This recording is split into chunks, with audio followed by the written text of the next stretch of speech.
My name is JT Van Zant. I'm a fly fishing guide on the Gulf Coast of Texas. Being on the water has always been the secret to unlocking my soul. I just feel like I'm doing what I'm supposed to be doing in this life. And that feeling inspires deep thought and conversations with my clients, who are all of varied backgrounds. I truly enjoy sharing perspective on the human experience with folks I take fishing. Drifting, a YETI Presents podcast, was created with the goal of capturing those candid conversations with people who inspire me and sharing them with an audience that has the same sort of restlessness and curiosity that I do. I have found that the best way to provide wisdom and hope for future generations is to learn from the folks that have blazed the trail before us and have made tough decisions in the pursuit of living an extraordinary life. I hope you enjoy, and thanks for listening to Drifting. There is an old way of life that once was common in the frontier days that is all but gone in modern America. A tough but fulfilling life. A life outdoors. A life of bare necessity. Very few people alive today connect us to that past. The history of a frontier people and the real cowboys that settled the Wild West. One such person that holds that connection to our past is Wyman Menzer. Wyman, born in 1950, grew up the son of a ranch foreman on 27,000 acres in the Badlands of Texas. He grew up working hard and freely roaming the land. Wyman trapped and hunted his whole life and even sold skins to get through college. One day his professor at Texas Tech loaned him a camera to collect data in the field, and something clicked. Wyman transitioned from shooting animals with a rifle and started shooting them with the lens. His amazing images represent the beauty and wild places throughout the state of Texas and the animals that reside there. His work has earned him the official title of State Photographer of Texas. He is a highly sensitive and compassionate cowboy.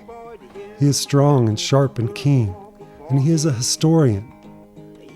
He connects us to the frontier people from which we all came. He has seen the last of what they saw, and he shares that with us. And he preserves an old way of life. Wyman Menzer.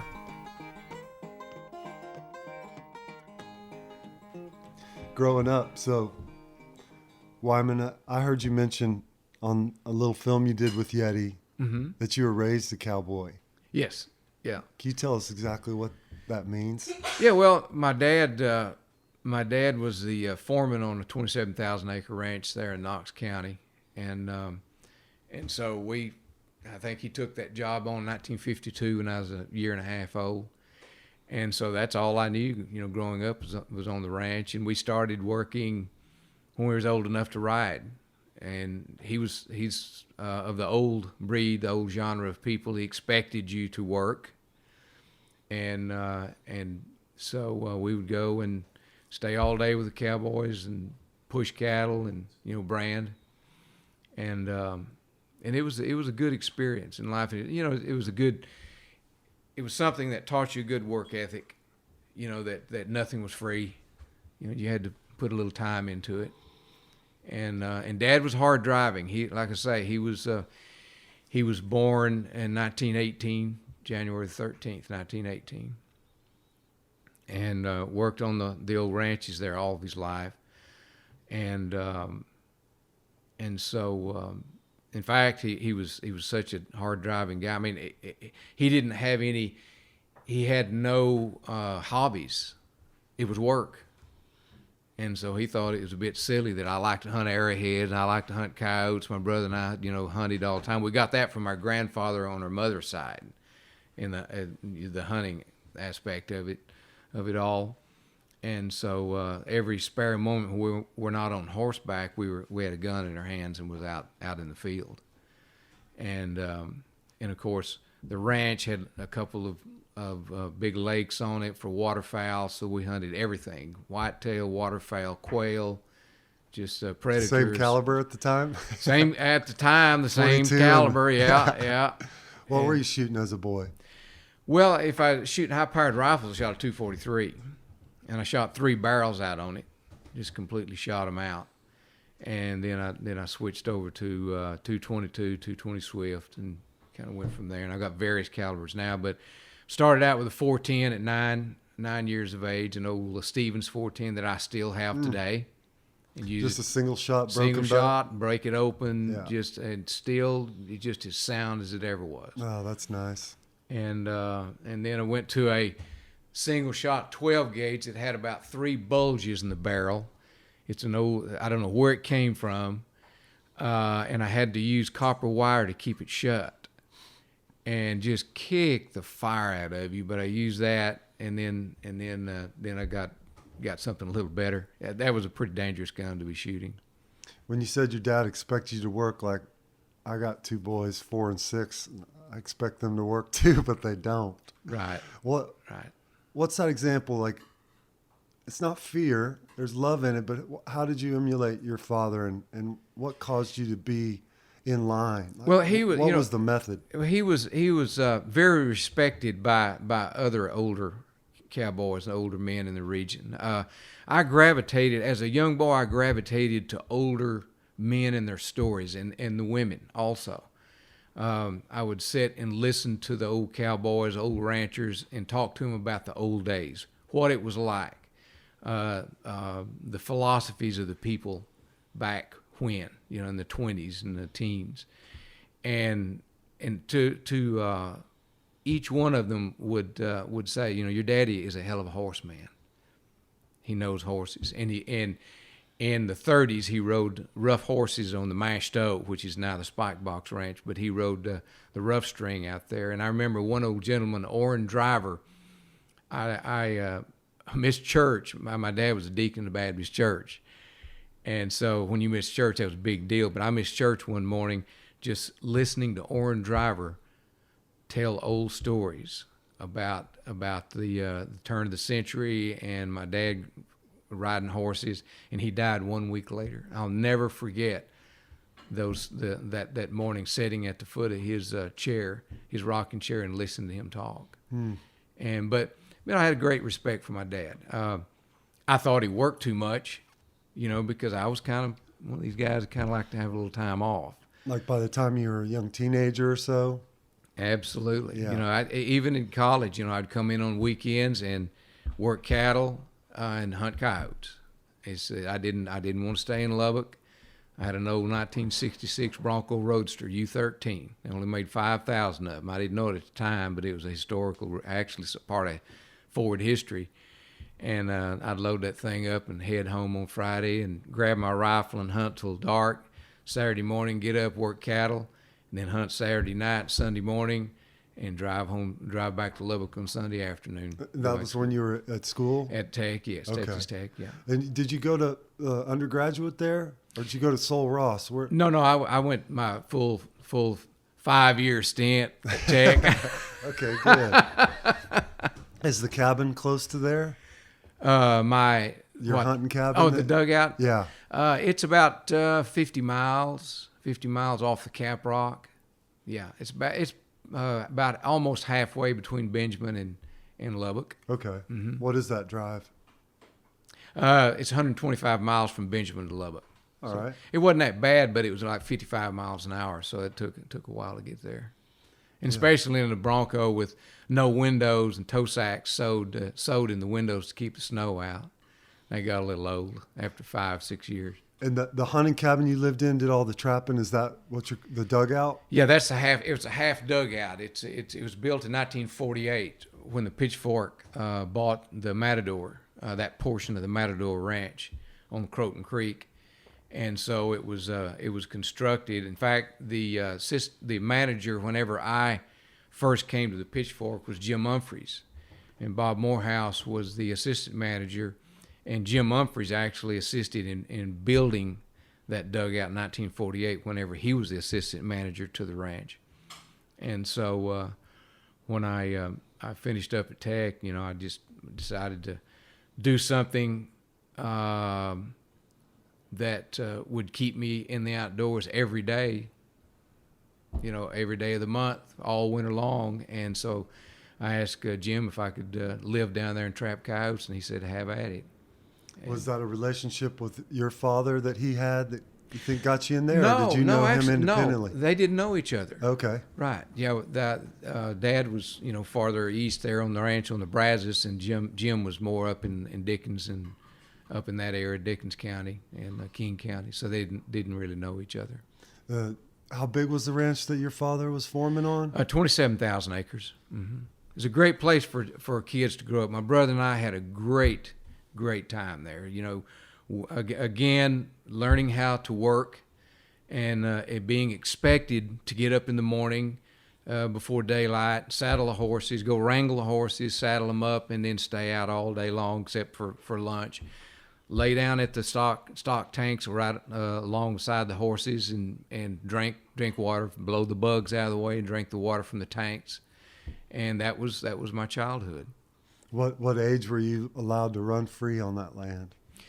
Early on, actually, I find it kind of amusing when parents today keep such close tabs on their kids, because mother and dad would generally just say, "Okay, y'all watch for snakes," and we were like, 7 or 8 years old, and they just say, don't go too far and watch for rattlesnakes, and we were allowed to go.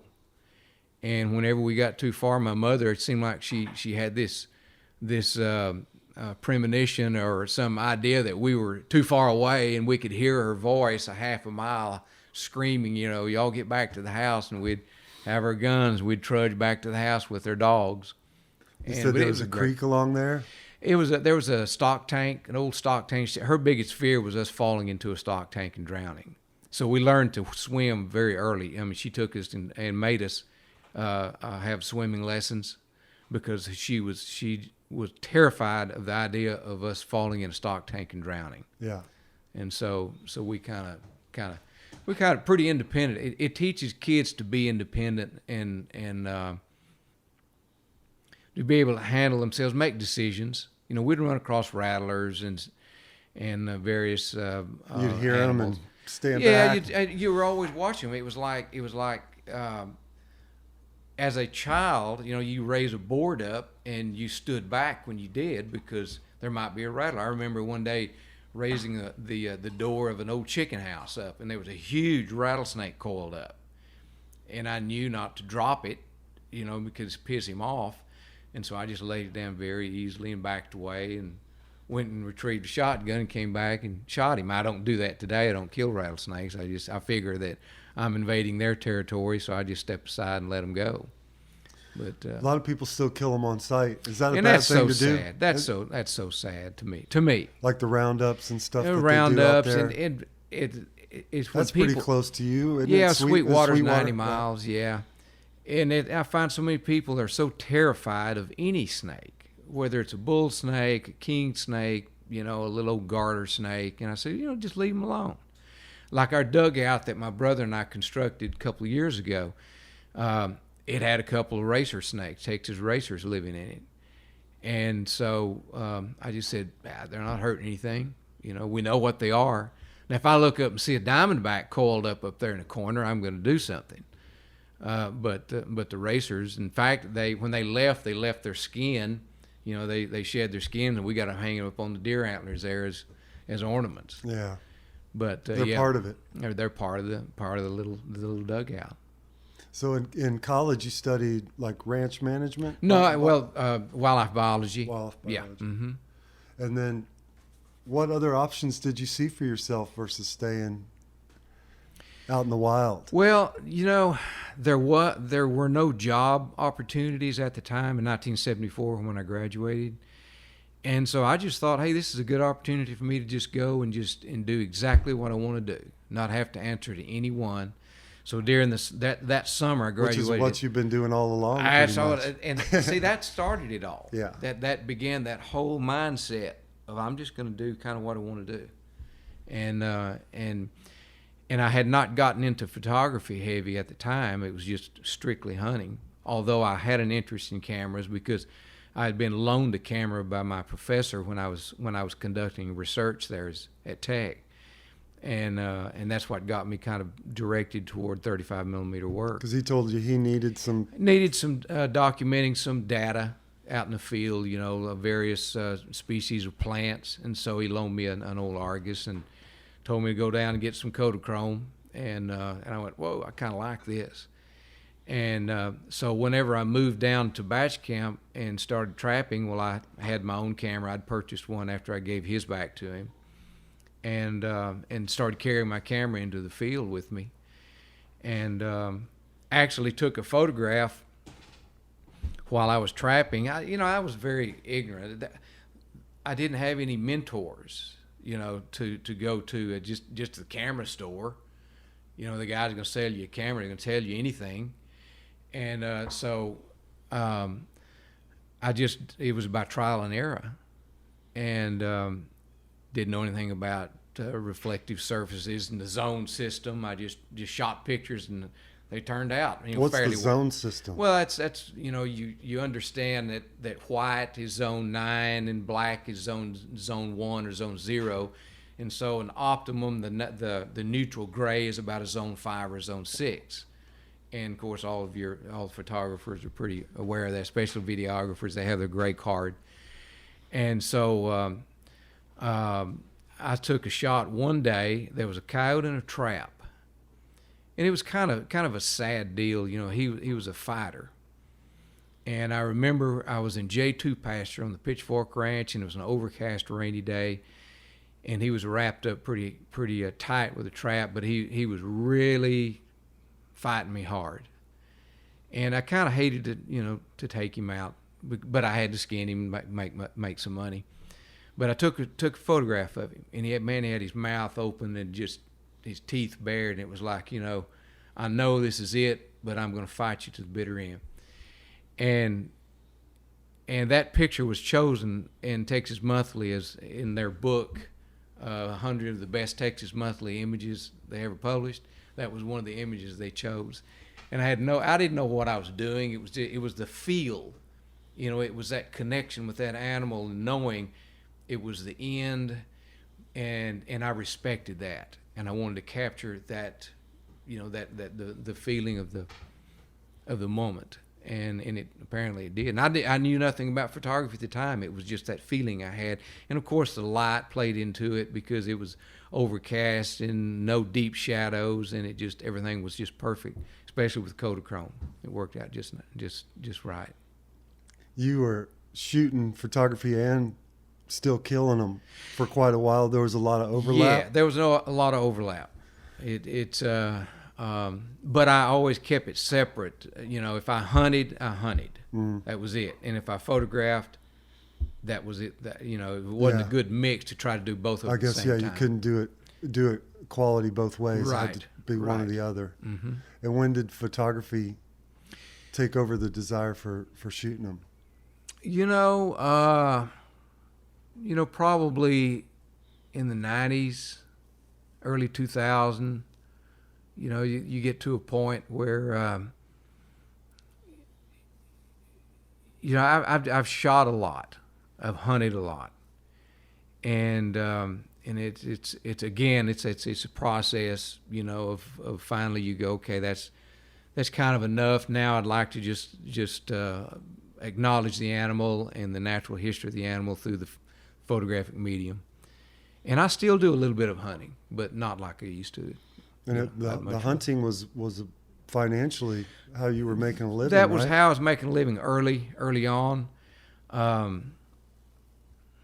But the photography, was the hunting actually set the course for my photography. To this very day, when I go into the old jailhouse, which is our museum basically, and I look at those old photographs on the wall of me sitting there in front of all those furs, and I'm thinking those days set the pace for what I do today. They established the foundation, and I got to give it a tip of the hat. Yeah, it was. I wouldn't do it again. I wouldn't take that life on again, but I wouldn't trade for it. Yeah.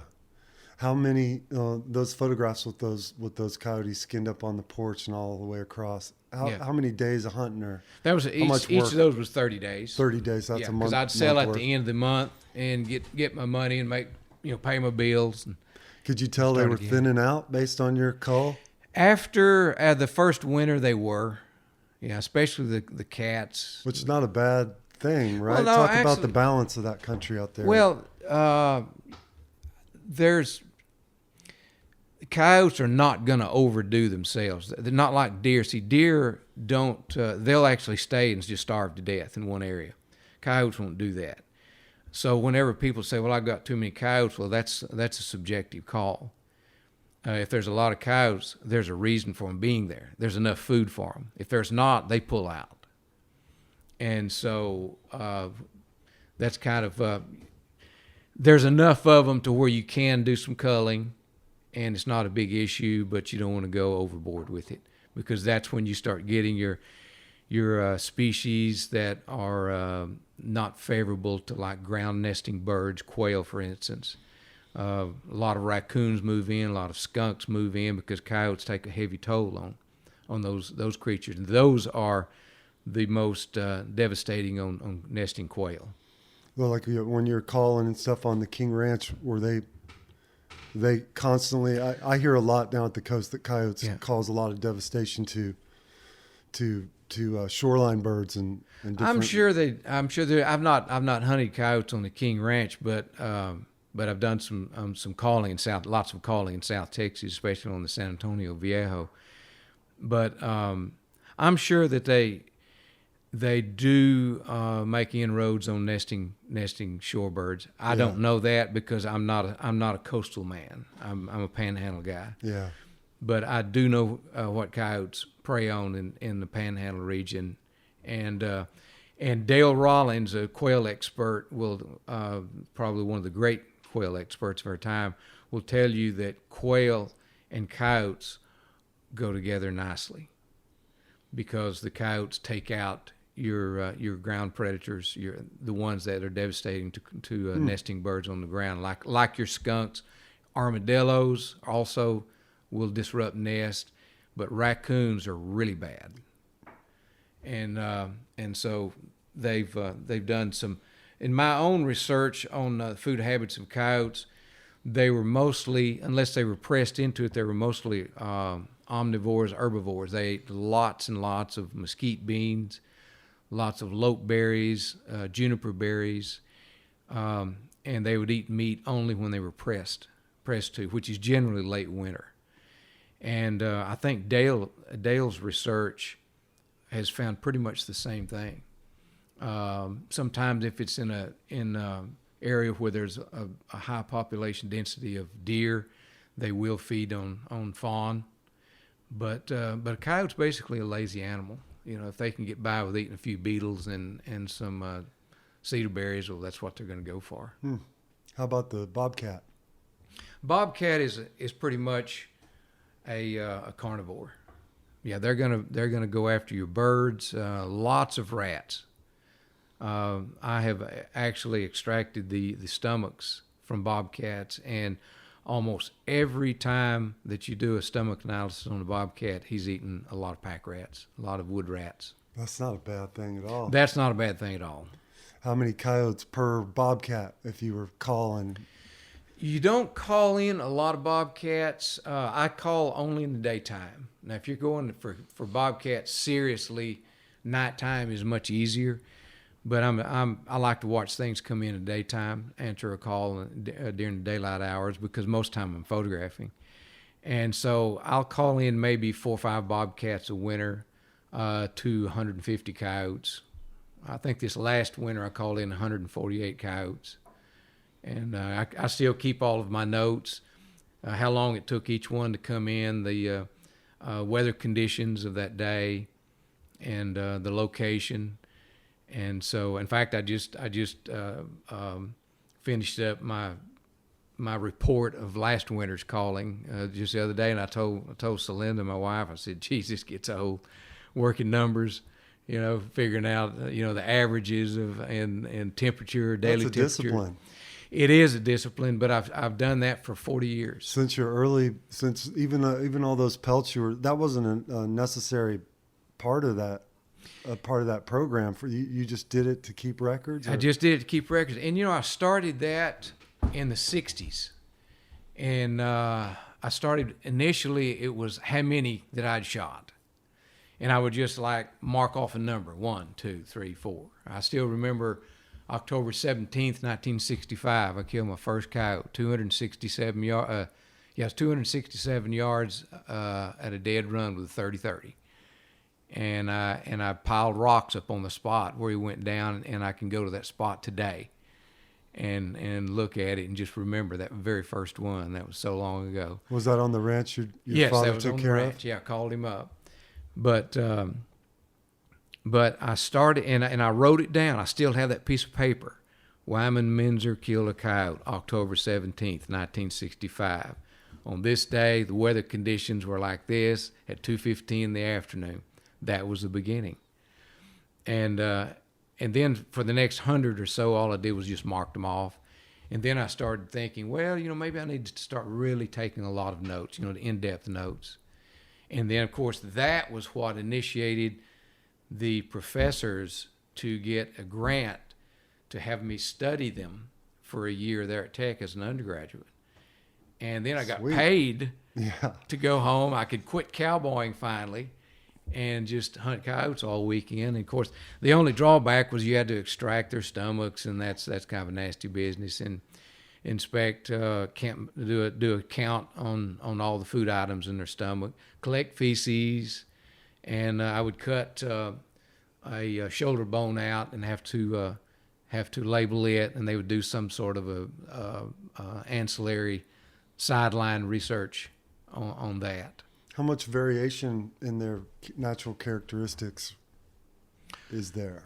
Meaning just color and size. There's a lot of color variations. You'll have your grizzled kind of German Shepherd looking coyotes.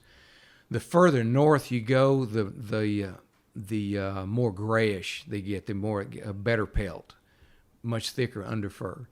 In fact, 30 miles makes a difference.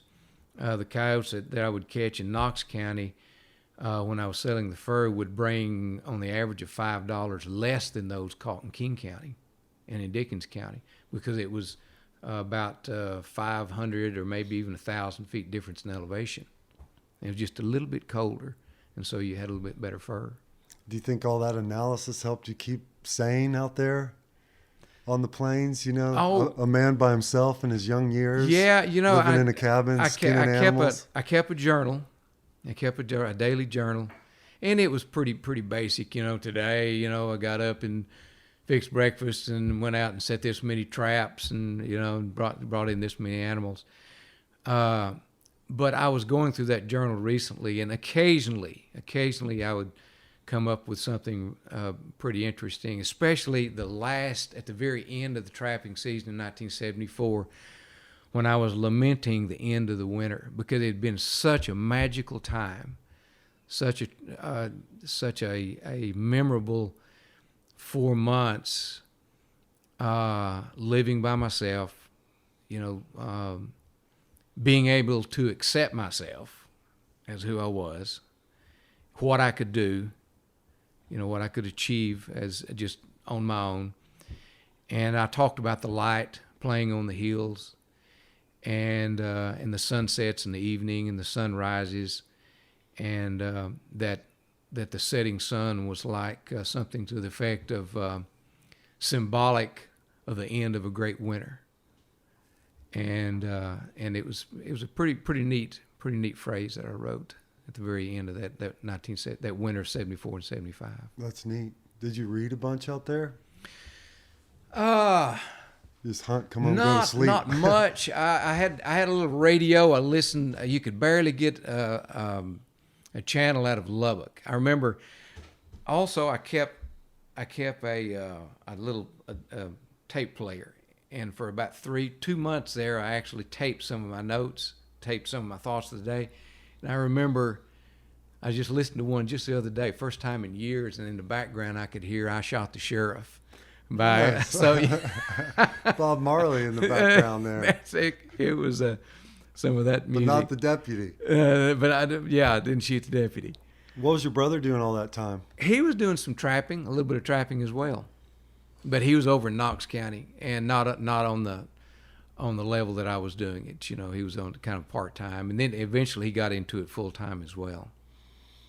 I was thinking about it leading up to talking to you, and I got real interested in the idea that all that hunting experience and using light to your advantage as a top predator, as a hunter, started lending itself in terms of the knowledge you gained, being out there and appreciating light. And it just puts you in a special seat to become a photographer, even though those scales and different terminology about photography Right. was foreign to you, but what you wanted to capture Right. and your love for that country The hunting was in did. place. The hunting did play a part in my appreciation of light, because I would start out very early in the mornings, and of course, as I would come, the cabin was down in the bottom of a canyon, and I would climb up probably a 300 foot, if it was a vertical climb, out of the canyon, and then I would watch the light play.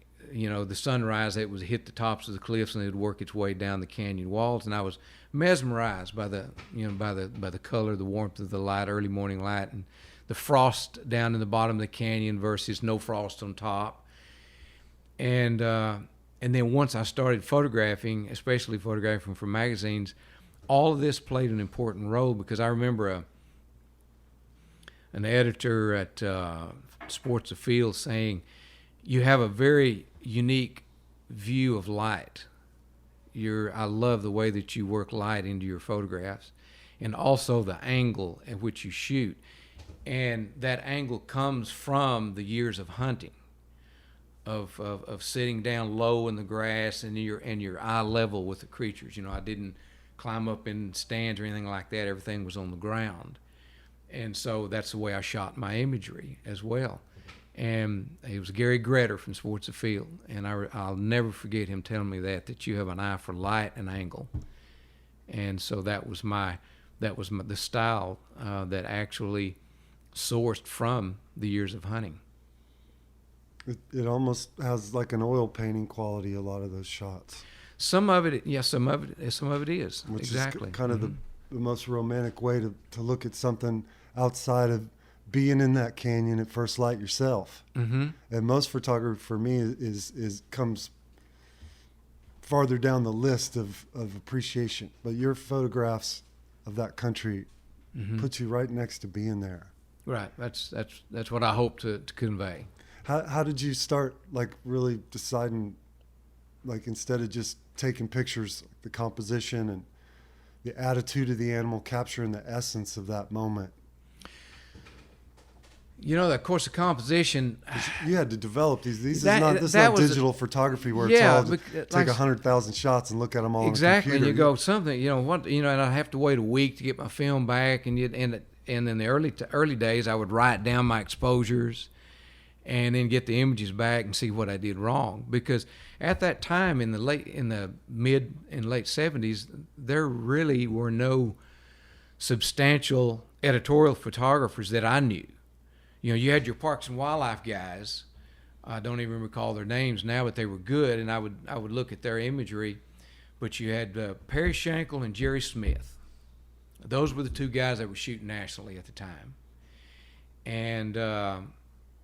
And so they lived in San Antonio and Alice, Texas. And obviously that's 500, 600 miles from me. So I had no one to call or ask questions to about, what do I do here to make this better? So it was all by trial and error.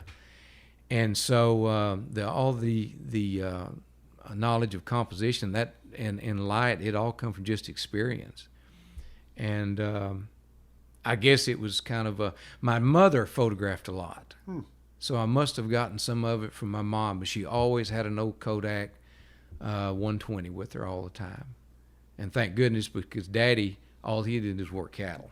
Yeah. He had no interest in photography, no interest in hunting. And all the hunting came from my grandfather on my mother's side. He was a big hunter and a trapper. How much time did you get to spend around him, like to learn about rifles? A lot. He died in 1973. He was in Knox County as well? Actually, he was in Knox County, and he came from the Indian Territory. Born in Georgia, and then went to the Indian Territory, and then came to Texas.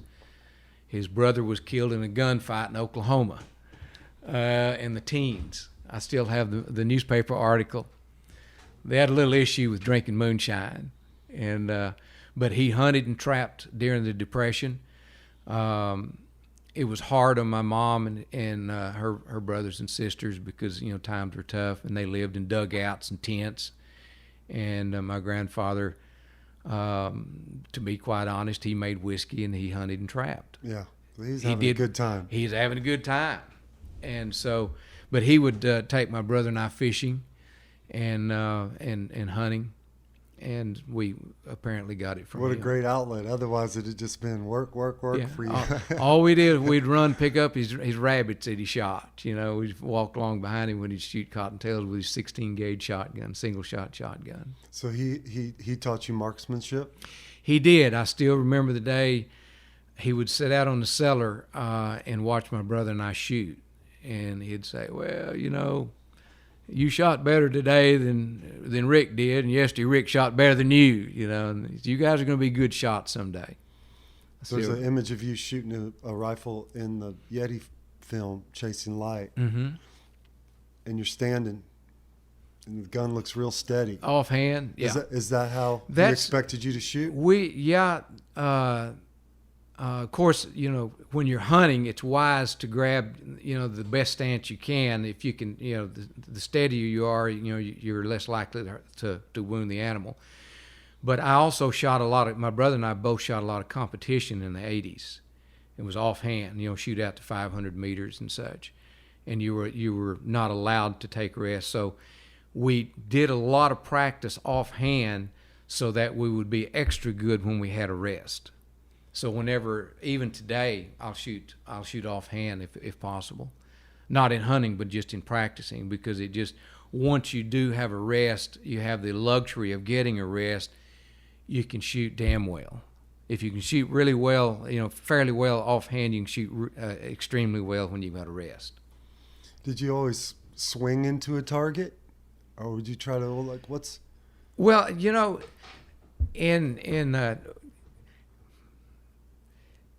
my brother and I both were fairly good shots on running game.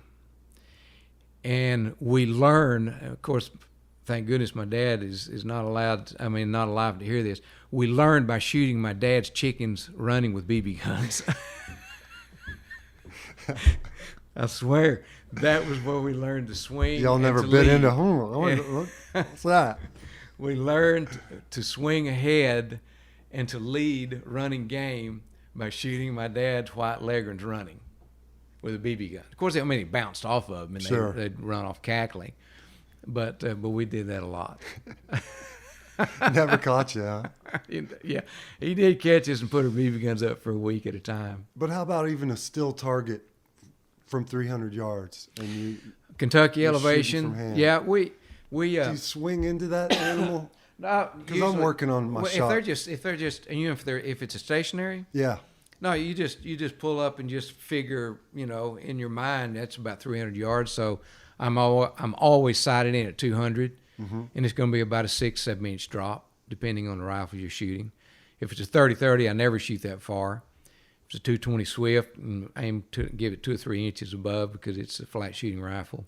Maybe I'm just wobbly because it seems if I try to pin it on them, then I'm just. Well, yeah. Versus if I just come in and kind of drop down right at the.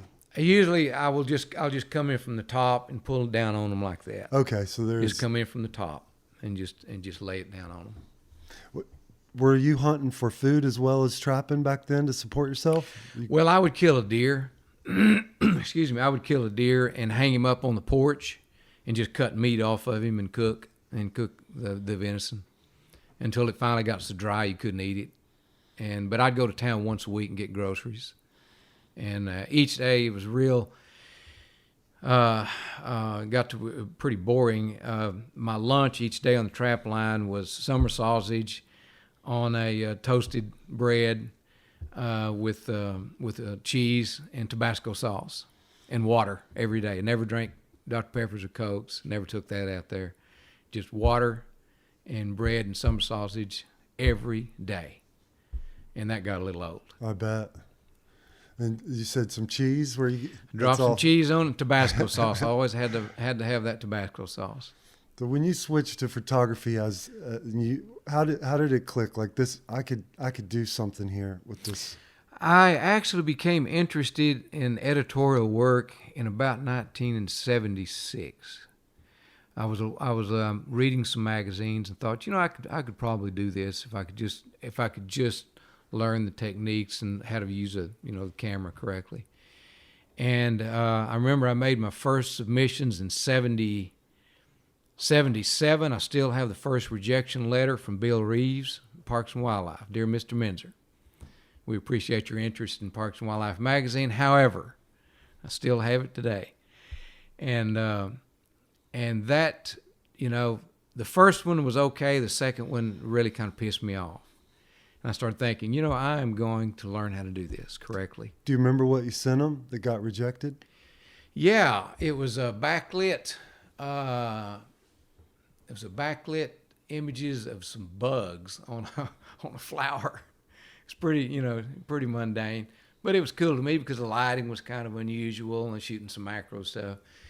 But I can see today when they didn't have any use for it. I mean, I wouldn't send it, after you became more mature in your photography. And so I just started really working hard and submitting. And in 1979, I kind of cracked into it. And then after that, I realized that I couldn't go back as far as my quality. I had to keep improving all the time because the readers become very sophisticated. You can't stay static in the quality of your work, and you've always got to be improving. And so, also at the same time that I published with Parks and Wildlife, I published with National Wildlife. And then I started submitting immediately to New York, to Field and Stream, Outdoor Life and Sports Afield, and that was an experience. I mean, you're talking about, I was a green guy out here, green as a gourd as far as photography, and I started shipping to New York. And those guys would tell you how to do the dance now. They'd ship them back to you in a hurry. But I made a sale right off the bat to Field and Stream, and that gave me encouragement. What was that? What was that image? It was a white-tailed deer. It was a white-tailed buck. They bought one image. And those were in the days when they bought them and they kept them, and you just accepted it. Of course, it became they had full rights to that. Full rights, for all life. rights. You couldn't. But use I it just again. wanted to be published. I didn't care. Yeah, take the image. And then in 1980, and in fact, right after that, I hit 3 national covers in 1 year, 1 month. First month I got 3 national covers. It was in March. It was in Peterson Hunting, American Hunter, and Sports Afield. Hot dog. And I realized then that I could do it. And then I got another cover in Sports Afield, like in September, and actually one in July and in September. And I realized that I'd reached that level that I needed to maintain. I knew what they were looking for, and then it began in earnest. Nice. Mm-hmm. And a man can make a good living back then? Well, you could make a living. I had to work like in the off seasons. I did various things. Heck, I drove a diesel truck for a while. At the same time, also, I was working to get my pilot's license, and I'd fly around. I'd look for cattle for ranchers, and just whatever I could do to make some extra money. And then in 1985, I received a call or a letter from one of the contributing editors of Sports Afield. Lionel Atwell was his name. And he said, "You've been chosen as one of 5 photographers in America as the new breed, and I'm going to be interviewing you for a story on you guys." And it just kind of started just popping after that. Just got better, more things, more accolades, and more. One accolade leads to another job. And then in the late 80s, I sort of became bored with shooting just wildlife. I felt like I had more to offer, landscape, people, skyscapes, culture. And so I started branching out. And that was the best move I could have made, because I started, I remember one of my first assignments was from Ducks Unlimited, and I had to shoot wildlife, people, architecture, all at one shoot down on the coast. And I wrap it all up into a ball, huh? Into one package. Yeah. And so I realized I'd made the right move. You didn't take any pictures on 6th Street last night after we dropped you off at No, the Driscoll? I went to bed. There's some good people that watching was down there. wilder wildlife than I've seen in a while. At what point and what did it mean to you to become the official photographer of the state of Texas?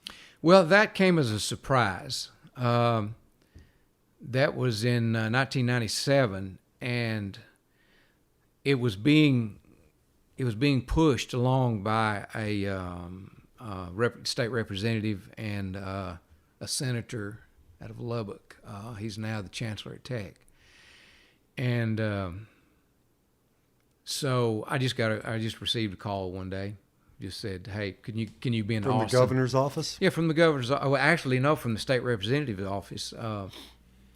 And he asked if I could be in Austin like on Monday, and this was like on Friday. I said, "Well, yeah, I guess I can." But I said, "What for?" And he said, "Well, you've been established or selected as state photographer of Texas." And I said, "Okay." And he said, "Well, bring a suit." Has that been done before? No, You were the first in it, first and one, it doesn't rotate. You're the man. I guess so until I'm dead.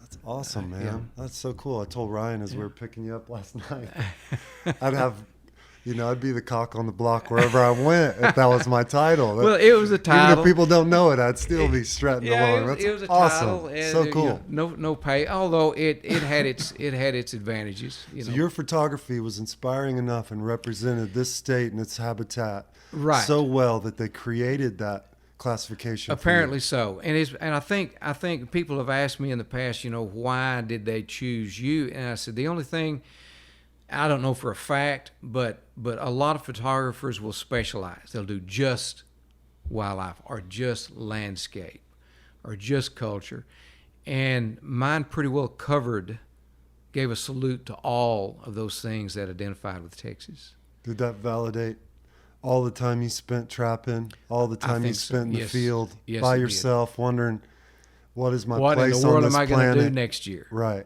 Yeah. And that all came back. It all finally came. Congratulations on that, sir. Thank That's you. amazing. Thank you. Did things really start popping? Well, yeah. Did the gates to every exclusive ranch in Texas open up to you at that point? Well, actually, I started. You're all good. I'm sorry. No, go ahead. I started working into the book business in the 90s, early 90s, and my first book was the Roadrunners. I started pulling away from shooting editorial a little bit.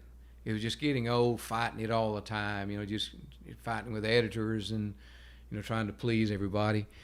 And so my first book was The Roadrunner, which was in 1993. And then in 95, I did Coyote and wrote and photographed Coyote. And then I collaborated on the book Playas, Jewels of the Plains, with Jim Steyert. And so that's two books came out in 95. And then in 95, I was asked to collaborate with Andrew Sansom of Texas Parks and Wildlife, with Texas Lost, Vanishing Heritage. And the reason he chose me, and he told me this, he actually told me this not long ago, where I received an award down in South Texas, down at the Welder Wildlife Refuge. It was a Living Legacy Award. He said, the image that the reason that I chose you to shoot the book was an image that was published on the front cover of Parks and Wildlife in 1990. And it was a double truck of a great storm coming across the Badlands in our country at only a mile from where I live. He said, that's what turned my attention to you right there. And it was amazing that one image could initiate such an amount of interest, because I did two books with Andy. Was that a northern?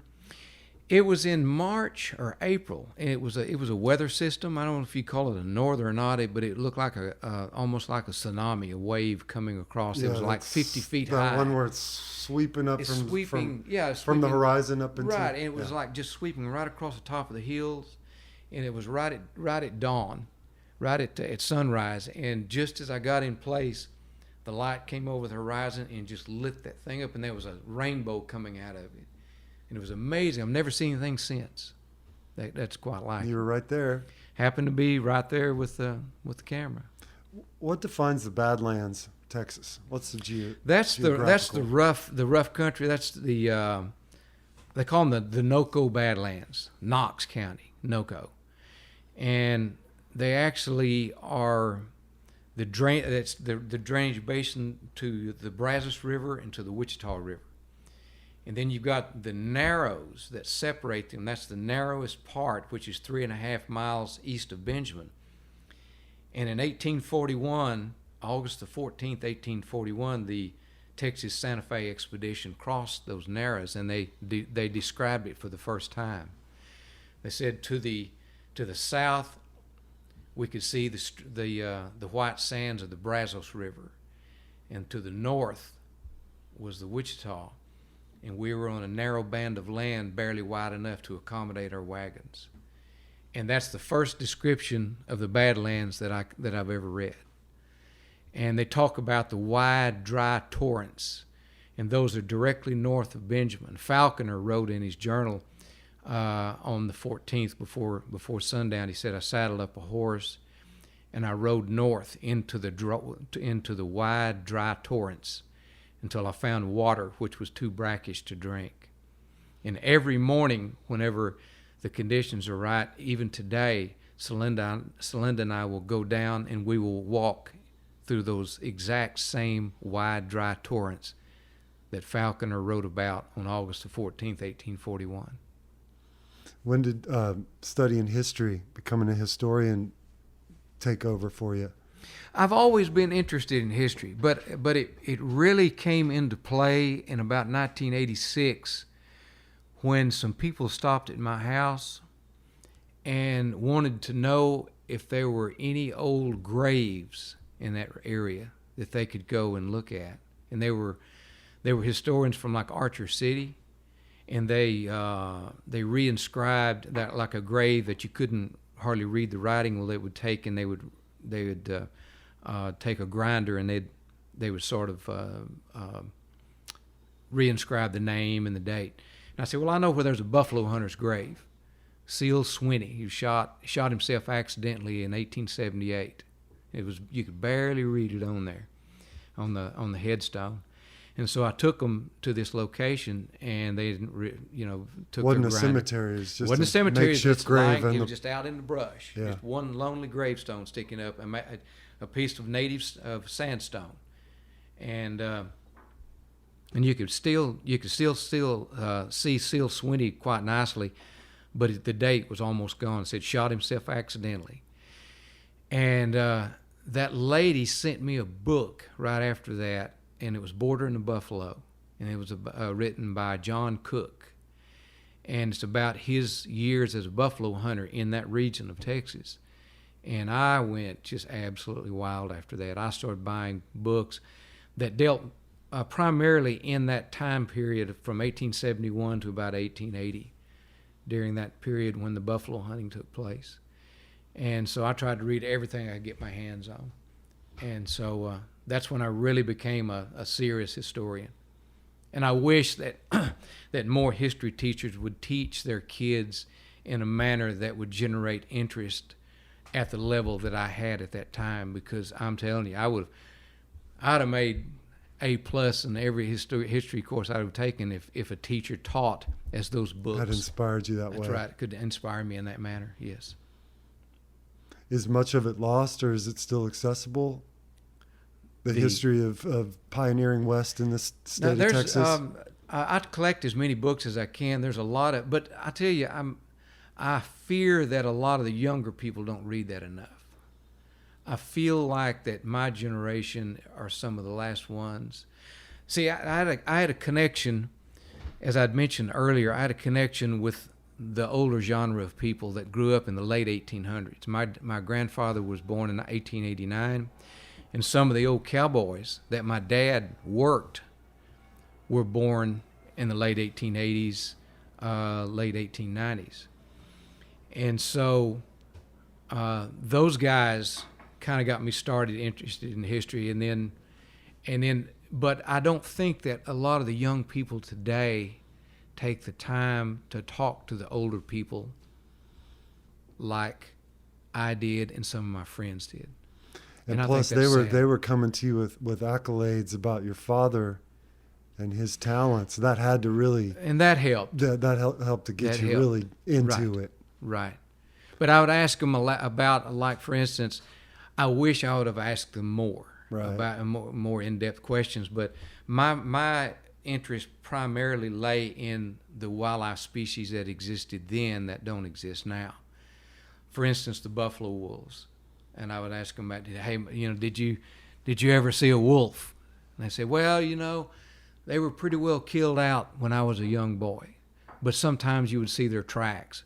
But my father would tell me stories about how the wolves would come and cut down the Mexican steers that they would bring into that country to graze, and how they would lure the dogs away from the houses at night and kill them in the riverbeds. And so that would really pique my interest. Could those fellows give firsthand accounts or of their fathers about Comanche? No, only one. Wade House. He told about his father riding from Benjamin and going, I think, maybe over to Truscott, which is like 10 miles to the north, and coming across a band of Indians that was feeding on a dead cow, just the carcass of an old rotted dead cow. And what a pitiful sight it was. And they probably came off the Indian territory came out of Oklahoma, and they were going from A to B, but they were so hungry they stopped and they were eating on an old cow that had died there by the river. Wow. Yeah. Said it was a pretty poor lot of people. Yeah, I bet. When did you get to do that book on the Wagner Ranch? Did they invite you? Yeah, out there? they contacted us to shoot the book because there was a feeling that the ranch would sell, and that they wanted to get a hardback book back, out that would show the ranch as it was, that it had been, for generations. And so that book came out in about 2009, 2010, something like that. And I worked out there I shot for a year and a half, because 525,000 acres. It takes a while to cover that much country. All the way from Wichita Falls to Benjamin, essentially? Almost. Yeah. Yeah, it covered, 4 or 5 counties, parts of 4 or 5 counties, yeah. What were you just ecstatic to have that opportunity? I was. See, I had gone on the Wagner. The only time I'd really been on the Wagner was in the 50s. And my dad took my brother and I there to eat at the Chuck Wagon one day. And I still remember, as a young kid, impressionable, standing around looking. Here comes a bobtail truck whipping up full of cowboys in the back. And they all pile out, and boots and spurs and leggings. And I kind of stepped back, and I remember one of them real gruffly said, "Get in line, boy, and get you something to eat." I just went, "Yes, sir." I jumped in line, got me a chicken fried steaks and red beans, and sat down. But that was the only time I'd been on the Wagner. And so to have the opportunity to be handed a key and say, "Here it is, go." And so I was taken out about 2 days with a person who knew the ranch, and after that they said, "Okay, there it is. Just go." And so I would go to each cowboy that was over a camp. So you had various camps, McClarty Camp, Paloma. And so I would go and I'd say, "What is it at this camp that you consider extremely interesting, extremely historical? Just what is something that you think, having lived here, that still interests you?" And they would take me to these locations, or they would tell me about them, and I'd go try to find them. Like Cowboy Rock. Cowboy Rock is over in a place called Lost Lake, and it's an old oxbow in the Wichita River that floods in the wet years. Great waterfowl area, super waterfowl hunting there, they tell me. But there's a tall hill with this boulder that's probably easily bigger than this bar area, and it's up on a pedestal, and it has these names of the cowboys inscribed in it, the Wagner cowboys, dating back to the 20s. And so they'd say, well, it's over at Lost Lake, and you get there this way, and I'd eventually find my way over there and climb up, and all of a sudden there'd be the names. And you'd find them. Or they'd say, there's an old dipping vat. If you'll go such and such place, you'll find an old dipping vat. Or the grave of a child that was buried in 1878. And those dipping vats were for cattle? They'd for fill cattle full back of medicine and walk them through there? Tick fever years. Right. I remember one day I found a place that even the wagon boss didn't know about. He'd been there for 30 years. And a big white-tailed buck had crossed the road in front of me. Really nice deer. And I was going to try to get a photograph of him. It was deer in the rut. So I took a set of horns, and I went out to rattle. And of course he was moving on, checking his scrapes. But when I turned to look back to the northeast, to the northwest, I could see in the brush, I could see an obstacle that was sticking straight up, and that's not normal. Everything is in nature, nothing is perfectly straight. And so I went, that's not supposed to be there. It's not natural. So I walked, 400 or 500 yards over there, and there were the outlines of a pin that had rotted into the ground, and you could see where the posts were. And you could see where the gate had fallen. The only thing was left was the metal, and there was an old dipping vat. And so I went and told the wagon boss about it. And he said, I didn't know it was there. I said, I've never seen it. And so I asked Boots O'Neill, who's an old timer. His brother actually worked on the Wagner for 50 some odd years. But I asked Boots O'Neill. I said, do you know anything about he worked on the 460s, about a dipping vat over in the old McClarty. He said, you know what? He said, I think that might be the place that way back in the early years, they pinned some cattle there, and they dipped them that afternoon, and that night a norther came in and froze a bunch of the cows to death. And the wagon boss thought, well, that's it. I'm fired. So he turned and rode to headquarters and told the manager, the owner, said, look, a bunch of our cattle froze to death last night, and I'm here to collect my check. I'm gone. He said, you couldn't help it. Go back to the wagon, go to work. He said, I think that was where that happened. Oh, that's pretty interesting. Yeah. You were on the Wagner hunting, weren't you, Ryan? Yeah, we... I guess after it sold, they decided to do some commercial hunts for the first time, and so we'd heard about that and just had always heard, had heard about the Wagner and the big wheat fields up there, and so we jumped on the opportunity, my brother and I, to get in and kind of see the Wagner right at for us at the first time you could get access to it, because as Wyman was talking about last night, they were always pretty tight about who got on there, and it was closed off. So we just it was neat to go up there and hunt, but it was more about the opportunity just to see the ranch, I guess, like it had been for all those years. 500,000+ acres, right, Wyman? That's correct. 525,000, I believe. What's the square miles of what is that? I have no idea. But it's bigger than the city limits of Austin, isn't it? But it's what's interesting about it is that it's all under one fence. It's not broken up into sections. Like the King Ranch is 900, approximately 900,000 acres, but it's in different regions, different areas. You have to go 25 miles between. On the Wagner, once you enter the gate, you're on the ranch for 525,000 acres. Talk about some of the, like last night at dinner, you told me about a deer that you called in, rattled in. Was that on the Wagner? Oh, no, that was on the San Antonio Viejo. Oh, sorry. Right. Well, I wanted to hear some deer talk from you guys. Sorry to get that mixed up. I was trying to hang in there. Yeah. Well, I did a lot of predator calling on the Wagner and photographing, and some deer rattling on the Wagner, but mostly I just tried to cover as much country as possible, and in that way you could see a lot of deer. I didn't stay around the wheat fields much. I just stayed out way back out in the further back out into the wilder country, untapped country. That's where I like to go because I wanted to show what most people wouldn't see.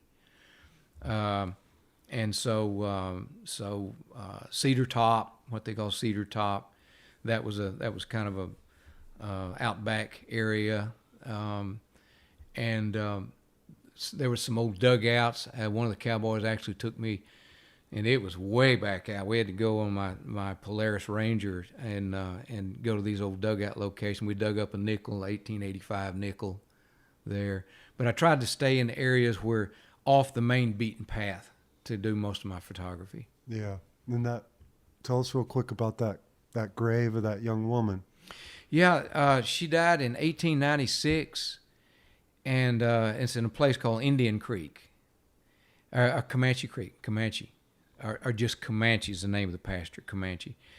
And I don't know what she died from. She was young, but I remember going over there to get the shot that I really wanted. I'd go by it each, every few days, and you could get it in great light, and that's fine.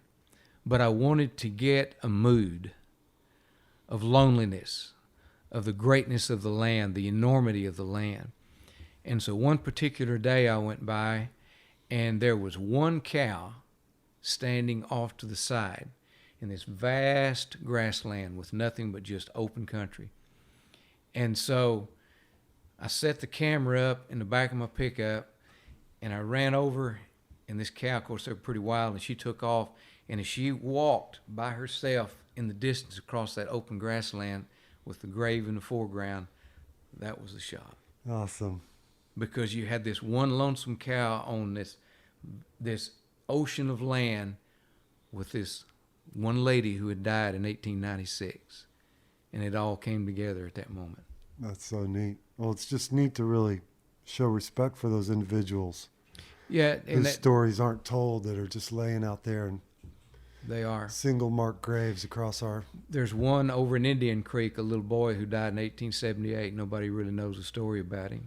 But there's an old hand-dug well there with one rock over it.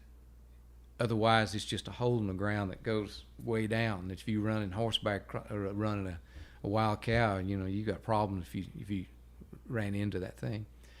And a piece of an old dugout there, and that's all. A grave, an old hand-dug well, and a dugout.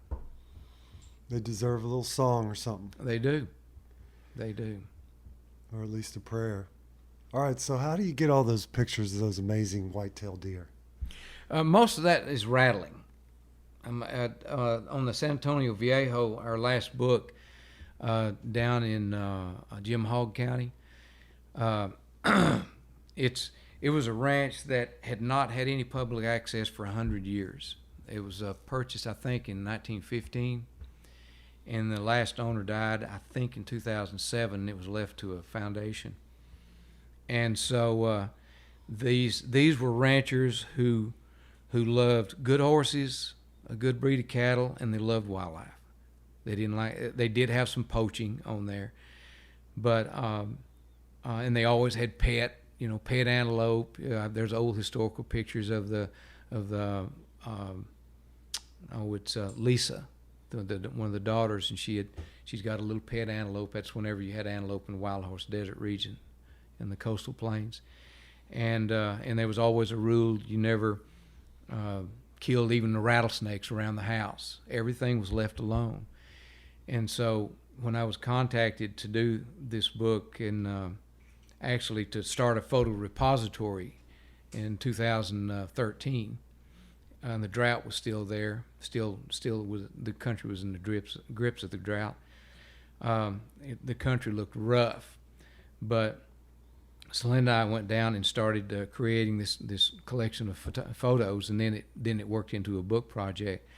But we'll go down in December and just rattle, and I mean, you don't know what's coming out of the brush, because on an average place, when you rattle, you have a bunch of 8 points come up or 6 points. Down there, you have like 10 and 12s come in. Is this near a feeder or a stand? No. This is just out in the woods. There's nothing. It's 150,000 acres. I love that. 150,000 acres, and It's of course, when we first went down there, they had not really done any improvements on the ranch. So it was like when Robert East had passed away. I mean, he was a very eccentric person. He wanted everything left alone. They captured something like 5,000 mavericks on that place and sold them. And that's pretty amazing. I mean, we're talking about cattle as wild as deer. Wow. And so this place was like stepping back 50 and 60 years. I heard that it is one of the last places you mentioned pronghorn earlier. That there was a little herd of pronghorn in South Texas. I think you don't think of pronghorn being in South Texas, right? They survived for quite a while down there on that place because everything was left alone. Right. And there's that photograph of Lisa, and she's got that baby fawn antelope, and that was way back, probably maybe in the 30s. She was she was a teenager. She was born in about 19. She was born in 1919, something like that. So she was just a young lady. Another real interesting thing I thought was that I'd heard about. And I've never been on that ranch, but been on the King Ranch some before they started commercial, or as they started first commercially hunting it. Was that the deer? They just wanted to stay out of like primitive weapon range of humans. So if they were outside of 30 yards from you, they really didn't pay you much attention. Right. It was when you got inside what an Indian could hurt a deer, then that's where they started. Is that behavior based on coexistence thousands of years? I don't know. I can tell you that even though there wasn't any hunting on there, the really big whitetails, they were wild.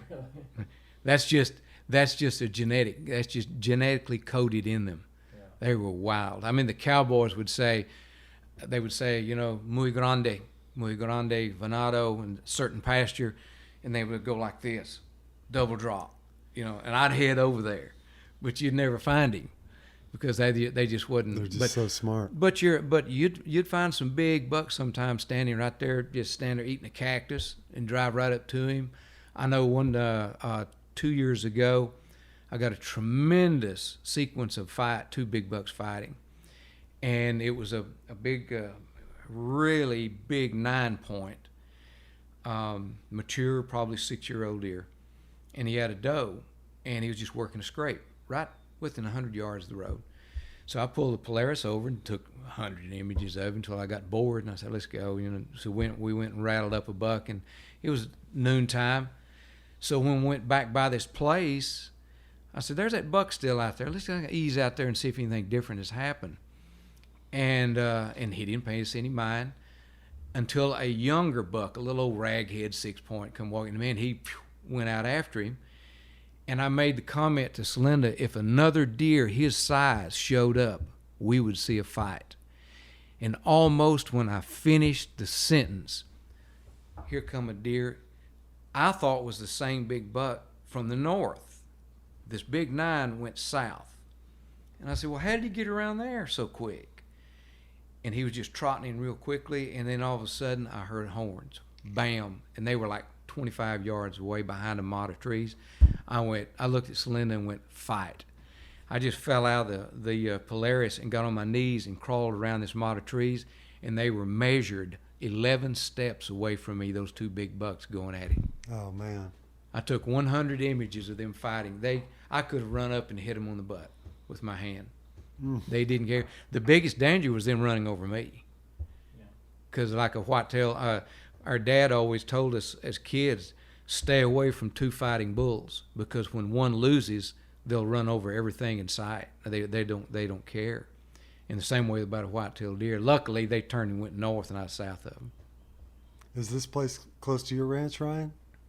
No, it's really that's closer over towards the coast, and we're over near Eagle Pass on the river over there. So it's quite a ways actually. Different part of South Texas. Yeah. But it's pretty wild country over there also. How rare is like a 19-point buck with drop tines and all that? I mean, I've never seen anything like that in the wild. Well, I've seen 10 and 12 points, but I've never seen anything that magnificent. See, they do research on this ranch, and they'll capture about 200 deer a year, and they'll tag them. They'll tip tip their horn. It would tip one antler to keep somebody, a poacher, from shooting them, especially if it's a big deer, really big deer. And it's not often they'll catch a drop tine. And then this past winter, Celinda and I were out coming back from the far side of the ranch one day, late one evening, and there stood a triple drop tine beside the road with a doe, and nobody had ever seen him. None of the cowboys had seen him. Nobody had seen him from the helicopter. He was just appeared, and I photographed him. He took off, and I thought I'd lost him. And he was in a typical. Those big deer sometimes will get in a mode in the breeding season whenever they just become almost drunk, and they'll actually let you follow them around for a little while. And this buck allowed me to follow within 30 or 40 yards of him for like an hour and a half. And then he just shook his head and loped off, and I never saw him again. Nobody's ever seen him since. And I got some really good shots of him. Did you get a cover out of that one? I haven't even tried to send it to anybody. I'm just waiting. How recent? Yeah. How long ago was that? Oh, that was last December. Oh, cool. Yeah. We call him El Viejo, the old man. Do you feel like you keep getting better at what you do? I hope so. I know that my I won't take the camera out as much as I used to unless it's really special. You know, used to, when you first start out, you take the camera everywhere. You know, you got to have a camera around your shoulder, around your neck, you know, and nothing else is just for, hey, I got my camera with me and let everybody see. But now it's got to be very special light, very special conditions. That's when I'll really break the camera out and go to work. Yeah, you fine-tune where those moments occur. Fine-tune. Yeah. Everything is fine-tuned. It's got to be right. Like the other day, recently, a real exciting image. I love to shoot lightning in the daytime.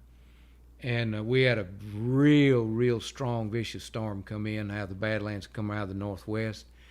I mean, it was rank. So rank that it drew the flies. I call the storm chasers. You know, all they lined up on the highway. And tremendous lightning, just tremendous lightning that was going up into the sky, you know, just stretching like arms across the sky.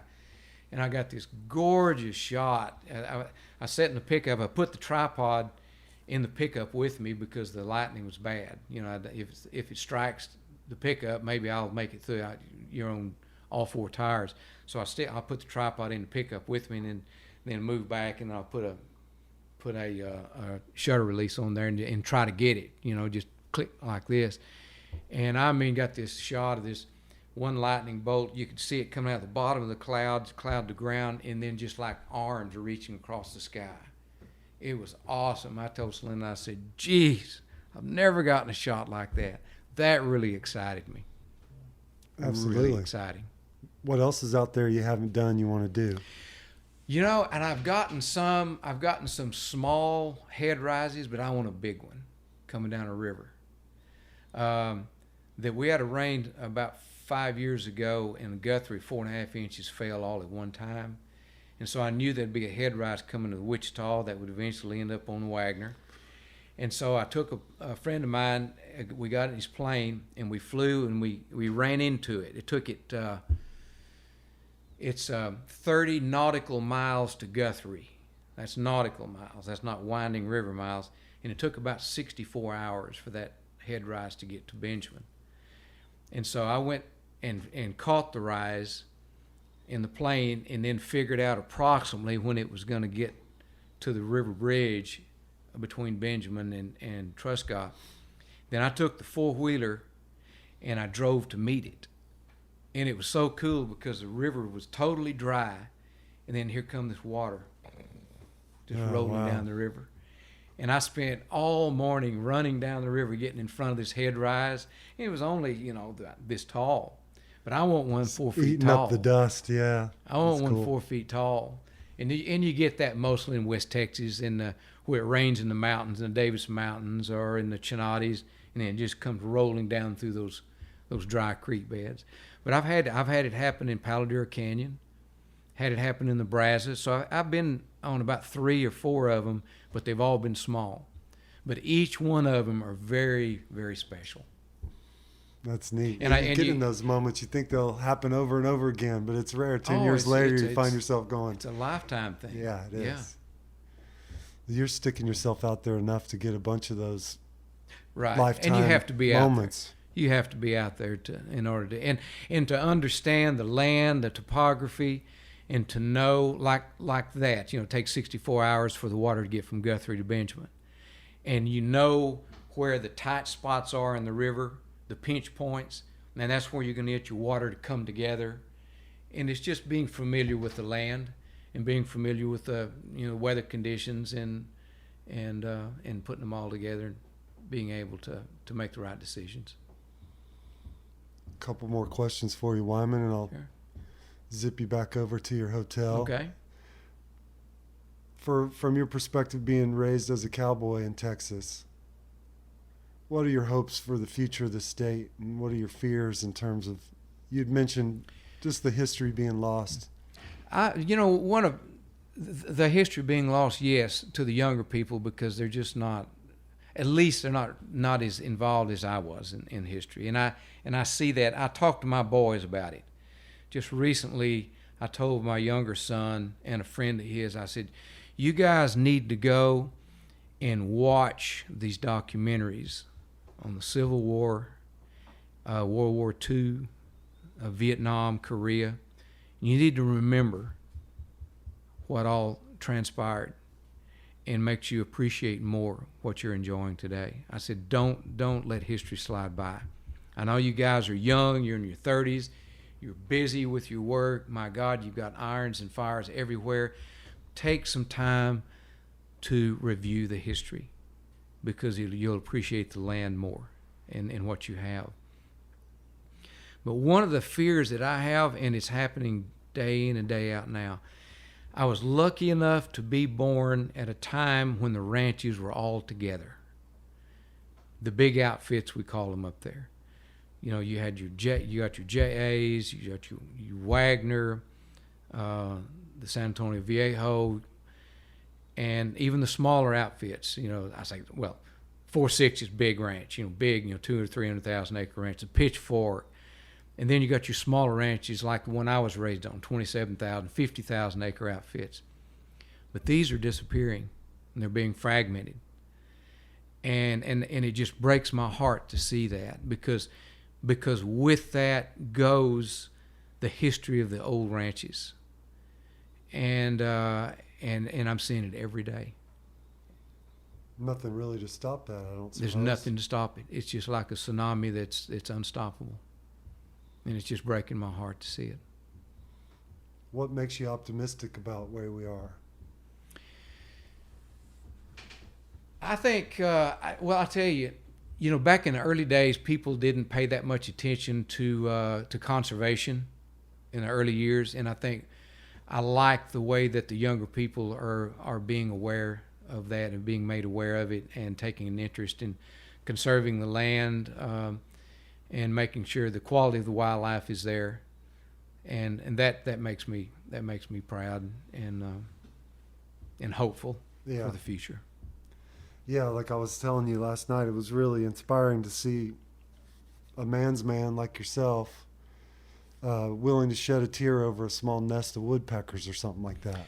Right, and I find myself, I'm glad you mentioned that, JT, because I look back on some of the things in my hunting years. And I did just recently. I remembered a day in 1974. It was the winter, and I was out there running traps, and I was on Hubert Young's place. He had 10,000 acres. At that time, I was working about 300,000 acres. And I caught a coyote in a trap. And I shot it. Shot it in the chest. And I've shot a lot of coyotes since then. I've shot a lot of animals. But there's something about the way that coyote died that to this day, and that's been 44 years, it still brings tears to my eyes. and I'm more inclined to those feelings today.